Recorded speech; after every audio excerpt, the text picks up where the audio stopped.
شان نزول بھی یہ ہے، یسألونک عن انفال، یعنی مال کے بارے میں. یہ جو ہے اپنے بھائی کو قتل کرنے کے بعد تلوار لے کے گئے نبی کریم صلی اللہ علیہ وسلم سے پوچھے کہ یہ میں رکھ لوں کیا اپنے پاس، لیکن رسول صلی اللہ علیہ وسلم بولے نہیں، اس کو بیت المال میں جمع کر دو، وہاں رکھ دو. تو یہ بہت افسوس ہوا، صدمہ ہوا کہ ایک تو میں نے بھائی کو بھی قتل کیا، اور پھر اس کے بعد یہ مجھے یہ بھی حاصل بھی نہیں ہو رہی یہ چیز. تو اسی دوران میں جو ہے یہ آیت کریمہ نازل ہوئی. نہیں آپ نے کہاں سے پڑھا ہے؟ یہ ابن کثیر کی تفسیر میں ہے شیخ محترم، تفسیر ابن کثیر رحمۃ اللہ علیہ. لیکن اس کا بتایا کسی سے گیا حوالہ دیکھنا اگر صحیح ہوتا نا، ہم نے اصل میں یونیورسٹی میں یہ نصاب میں پڑھی ہے، لیکن انہوں نے یہ ہوتا صحیح واقعہ تو لازم ہمارے استاد بیان کر دیتے. یسألونک، یہیں پہ آپ سے پوچھ رہے ہیں تو کون پوچھ رہے تھے؟ یہ پوچھتے صحابہ ہی رہے تھے جب مال غنیمت میں.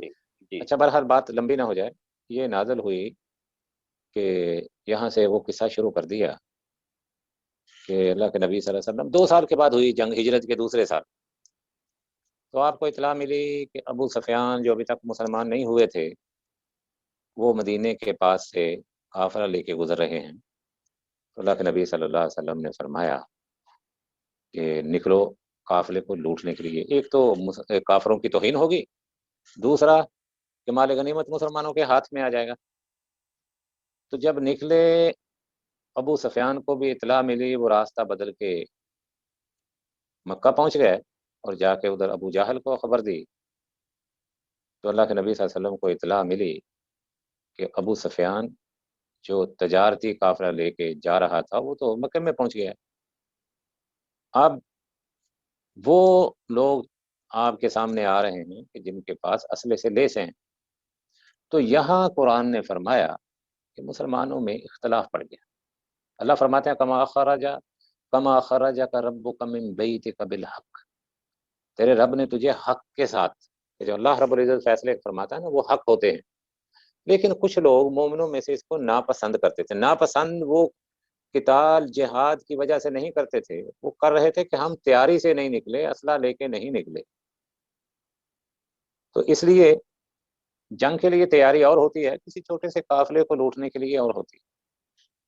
اور انہوں نے ایسے دیکھنا شروع کر دیا کہ جس طرح ان کو موت کی طرف دھکیلا جا رہا ہے اور وہ موت ان کے سامنے ہے. وَإِذْ يَعِيدُكُمُ اللَّهُ إِحْدَى الطَّائِفَتَيْنِ أَنَّهَا لَكُمْ وَتَوَدُّونَ أَنَّ غَيْرَ ذَاتِ الشَّوْكَةِ. انہوں نے تو خیال کیا تھا کہ ہم اس قافلے کے لیے نکل رہے ہیں جو غیر شوکہ ہے، جن کے پاس ہتھیار نہیں ہے، مال ہے، لوٹیں گے واپس لے آئیں گے. لیکن ان کو بتا دیا گیا کہ اسلحے سے لیس لشکر تمہارے مقابلے کے لیے آ رہا ہے. اللہ رب العزت فرماتے ہیں کہ مکے والے قریش اس لیے نکلے کہ ابو سفیان کے قافلے کی حفاظت کریں. مسلمان اس لیے نکلے کہ ابو سفیان کے قافلے کو لوٹ کر لے آئیں. لیکن میرا رب فرماتا ہے